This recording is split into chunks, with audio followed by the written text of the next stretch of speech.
唉，这学费交的，看看，来吧你，这学费交的，这个更大是个学费，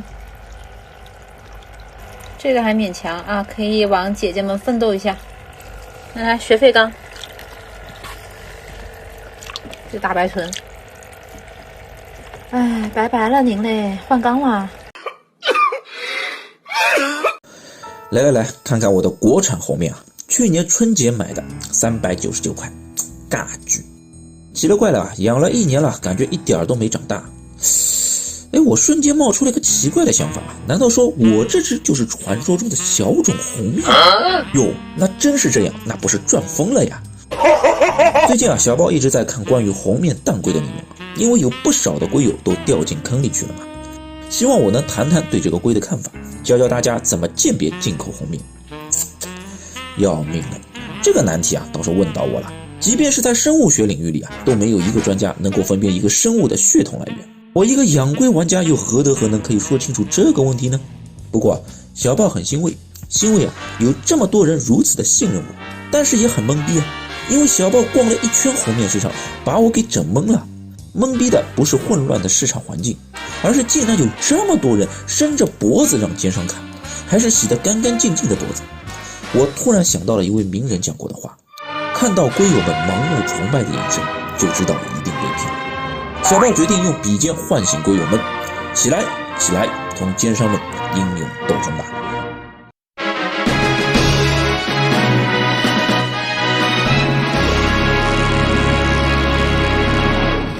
红面蛋龟，最近被炒到爆的蛋龟之一，不论是圈内的玩家还是圈外的路人，看到他们满面红润的脸蛋、呆萌有趣的表情、亮丽鲜艳的色彩，都会被他们给深深的吸引住。中国人啊，自古就喜欢红红火火，这在养龟文化中也是展露无遗的。红面蛋龟隶属于泽龟科洞胸龟属，是一种漂亮的观赏龟种。目前市面上的红面啊，不论是进口的小种红面还是大种的国产红面，其实啊都是谢泽尼龟的一个亚种。谢泽尼龟之外有3个亚种，分别是白喉尼龟、恰帕斯中部尼龟和红面蛋龟。其中啊，谢泽尼龟和红面蛋龟在龟圈市场比较常见。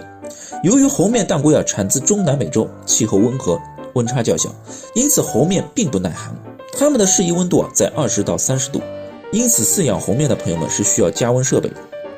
水性一般，建议水位不要太高。想把红面养活并不难，难的是如何养出漂亮的红面。要知道，同样2只红面，一只灰头土脸，一只红光满面，市场售价可以相差10倍以上，一只卖300，一只卖3000。没错，红面蛋龟也是品相决定价格的典型代表。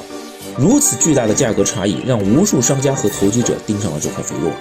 了解龟圈市场的资深玩家们都知道，当一个龟种的品相决定市场的差额越大，就越有水分，也就越坑。比如安源和台源、纯佛和杂佛都是这样的龟类。购买过以上2种龟的朋友们，被商家坑过的应该也不少吧？这里有被坑过的龟友吗？请勇敢地说出来，并麻利地一键3连吧！你们的支持是我继续揭露龟圈内幕的最大动力。国产红面 vs 进口红面，市场上一直流传着国产红面与进口红面的说法，一般啊都会把品相偏差的个体称为国产红面。这种红面啊，除了头部不太红之外，体型也偏大，背甲有3条明显的龙骨，颜色偏暗，头部的黑色素较多，即便有部分个体头部红色素明显，也会伴随着黑色素，让头部看起来红黑交错，红色不均匀。而进口红面的头部颜色非常红润，有的个体不但头红，连4肢都红，那叫一个红的彻底。背甲颜色偏浅，甚至金甲，而这种金甲红头的红面堪称极品，自然售价也是高的离谱。遗憾的是，导致红面出现这2种特征差异的具体原因一直没有得到科学的论证。这里有2种说法，一种是说早期进入国内的红面和后来引进的红面来自于2个不同的流域。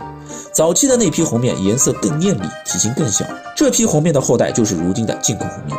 而后来的那一批颜色暗淡、体型偏大的，或者是2批后代杂交的，都称为国产红面。另一种说法是，由于早期商家对于谢泽尼龟的亚种特征不了解，把几个亚种都当成了红面，经过几代的杂交后就诞生了大量不发色的偏黑的个体，比如杂交了白喉的个体就不容易发色。背甲也呈现出3龙骨的特征，它们就是国产红面，而少数保留着纯种特征的那些个体就称为进口红面。